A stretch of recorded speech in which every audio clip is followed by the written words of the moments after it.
Hey everybody, Wave 3 News Meteorologist Ryan Hoke here with a Hokey video blog update for this Sunday morning. Starting off on a pretty calm note once again today, just a little bit of patchy fog in our southern counties. This afternoon, another storm chance to contend with, but I don't think it's going to be as widespread or as strong as what we saw yesterday. Here's today's Hokey weather fact. You'll notice that Louisville's urban heat island effect, it's the effect that gives us in the city warmer temperatures than the surrounding areas due to all the concrete that we have. It's rising more rapidly than any other city in the United States from 1961 to 2010. The runner-up, and it's quite a bit behind us, is Phoenix. So we are worse than Phoenix when it comes to the urban heat island. That's the effect that you see when it's like 70 in the city and it's in the lower 60s in the outlying areas in the suburbs. That's what we've got going on this morning. And that is the proof in the pudding there that we've got pretty bad heat island effect here in the city. Louisville Mayor Greg Fisher, of course, his initiative is to plant more trees in the city to try to curb that increase in the urban heat island. This morning, though, beautiful view from our Kentucky One Health SkyTrack camera in Jeffersonville. You'll notice how the radar is clear around here. Got a couple little pop-up downpours over the Indianapolis area right now. You'll see just northwest of there. They're not surviving very long. We don't have any wind shear to keep any sort of storm going up around Indiana, Louisville, or even down into our southern counties. We do have a few of those isolated and just scattered downpours and thunderstorms popping up down to our south, but you'll notice there's kind of a line here, pretty much around the I-40 corridor where they're not really getting past. So that's where some of the drier areas that they can't really survive in is located, and that's what we're going to be seeing for the day, is kind of this dry air and the lack of a trigger to really limit our storm development. We did have a couple areas of upper level wave energy yesterday, one from the north and one from the south, that gave us the storms that we did see. Today, all that upper level wave energy is pretty much centered around this area out here near St. Louis, so for us, we won't really have that in our favor to give us more thunderstorm activity. Here's your hour-by-hour forecast through the day. We get temperatures up to the 90-degree mark by the afternoon, and I think we'll hover there for at least an hour or so. Otherwise, Futurecast is showing how we get to 90 by 2:30. Notice how those downpours up there in southern Indiana get going once again. By that point, we've got more heating of the day going, but still not a great trigger around here. So really, by this time, we're still pretty clear in terms of rainfall.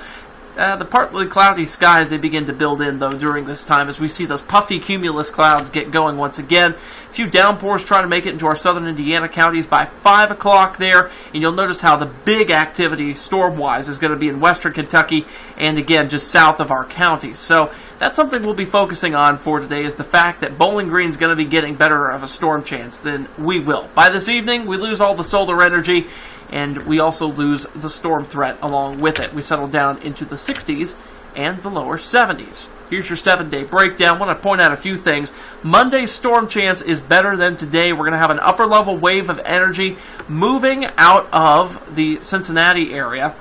And this thing, as it plunges southwestward as we go throughout not only the morning but really the afternoon as well, will continue to help us generate some of those scattered showers and thunderstorms, a lot more numerous than what we're seeing out there today for sure, and then those die out as we go throughout, say, 8, 9 o'clock and beyond on your Monday. Tuesday, it's a scattered storm chance. Wednesday is the best storm chance of the week. We've got this cold front that's going to be moving in from the northwest, giving us a line of showers and thunderstorms, possibly late Wednesday into very late Wednesday night, very early Thursday, in fact.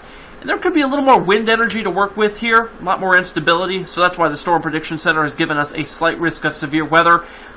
We'll see how this works out. It's a little early to be painting the exact area and the exact severity of where these storms and what these storms could produce, so we'll keep you updated over the next several days. I don't think this is going to be a huge deal, folks, not at all. Thursday is the first day of the Kentucky State Fair. We'll still be working on getting rid of some of those showers and thunderstorms in the morning, so we kept a 9 o'clock a.m. 40% storm chance in there. 20% by 2 o'clock, and we dispense with it as we go throughout the afternoon. The big story is going to be the lower temperatures. If you want low temperatures, go out during the afternoon, 81 degrees. As we go throughout the 2 o'clock hour, we'll top out at around 83 during the day on your Thursday. By Friday, we're at 86. Saturday, 88. There's going to be a front that stalls out over us. That's why I can't get rid of those 20% storm chances. We may need to raise those during those times as well.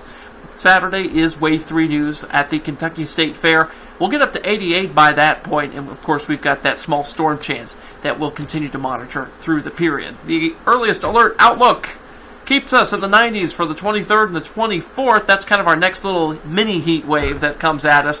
And I think we'll stay in the 90s throughout much of the rest of that week.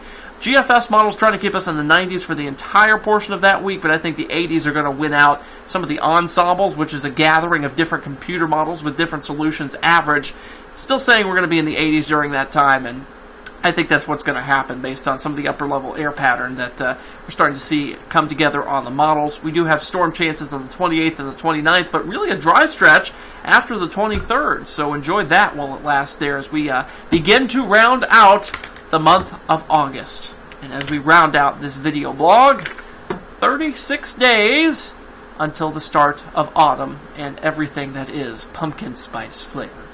Yes, you heard it here first, folks. All right, I'll be back tonight on Wave 3 News at 6 and 11, and we'll get you ready for your Monday morning commute and your ride to school with the latest update on the forecast, and we'll track any of those little pop-up showers and thunderstorms that may try to come at us as we go throughout the afternoon. That's it for now. I'm Meteorologist Ryan Hoke. Enjoy your Sunday.